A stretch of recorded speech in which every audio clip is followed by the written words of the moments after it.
ನಕಲಿ ಫಲಾನುಭವಿಗಳನ್ನು ಪಂಚ ಗ್ಯಾರಂಟಿಗಳಿಂದ ದೂರ ಇಡಬೇಕು ಅನ್ನುವಂತಹ ನೆಪದಲ್ಲಿ ಈಗ ರಾಜ್ಯ ಸರ್ಕಾರ ಈ ಪಂಚ ಗ್ಯಾರಂಟಿಗಳ ಪರಿಷ್ಕರಣೆಗೆ ಕೈ ಹಾಕಿದೆ.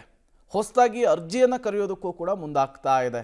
ಇರೋ ಬರೋ ಕೆಲಸವನ್ನು ಬಿಟ್ಟು ಅರ್ಜಿ ಹಾಕುವಂತ ಕುತ್ಕೊಬೇಕಾ ಅಂಥೇಳಿ ರಾಜ್ಯದ ಗೃಹಲಕ್ಷ್ಮಿಯರು ಕೂಡ ಸರ್ಕಾರಕ್ಕೆ ಪ್ರಶ್ನೆ ಮಾಡ್ತಾ ಇದ್ದಾರೆ. ಇದರ ನಡುವೆ ಕೆಲವರು ಇದನ್ನೇ ಬಂಡವಾಳ ಮಾಡಿಕೊಂಡಿದ್ದಾರೆ ಅನ್ನೋದು ಗೊತ್ತಾಗ್ತಾ ಇದೆ. ಯಾರು ಮತ್ತು ಹೇಗೆ ಅನ್ನೋದರ ಡೀಟೇಲ್ಸ್ ನಿಮ್ಮ ಮುಂದೆ. ಗೃಹಲಕ್ಷ್ಮಿ ಯೋಜನೆಗೆ ಮರು ಅರ್ಜಿ ಸಲ್ಲಿಕೆ ಕಡ್ಡಾಯ. 2,000 ಬದಲಿಗೆ 5,000 ಹಣ ಜಮೆ ವದಂತಿ. ಗ್ಯಾರಂಟಿ ಯೋಜನೆಗಳು ಅನರ್ಹರ ಪಾಲಾಗ್ತಾ ಇರೋದನ್ನ ತಪ್ಪಿಸೋದಕ್ಕೆ ಸಿಎಂ ಡಿಕೆ ಶಿವಕುಮಾರ್ ಹೊಸ ಅರ್ಜಿ ಸಲ್ಲಿಕೆ ಕಡ್ಡಾಯ ಮಾಡಿ ಆದೇಶ ಹೊರಡಿಸಿದ್ದಾರೆ. ಈ ಬೆನ್ನಲ್ಲೇ ಸಾಮಾಜಿಕ ಜಾಲತಾಣದಲ್ಲಿ ಗೃಹಲಕ್ಷ್ಮಿ ಯೋಜನೆಯ ಕುರಿತು ತಪ್ಪು ಮಾಹಿತಿ ಹರಿದಾಡ್ತಾ ಇದೆ.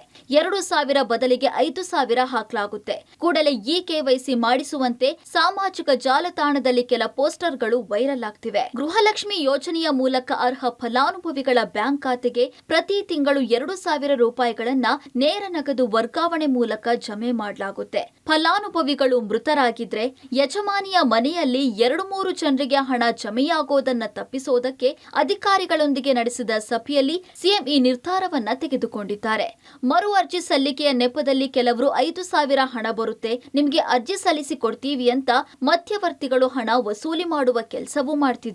ಯಾರ್ಯಾರೋ ಹೇಳ್ದು ಮಾಡಿಸ್ಕೊಡ್ತೀವಿ ಅಂತ 2,000 3,000 ಇಸ್ಕೊಂಡು ಯಾರು ಮಾಡಿಸ್ಕೊಳ್ಳಿಲ್ಲ.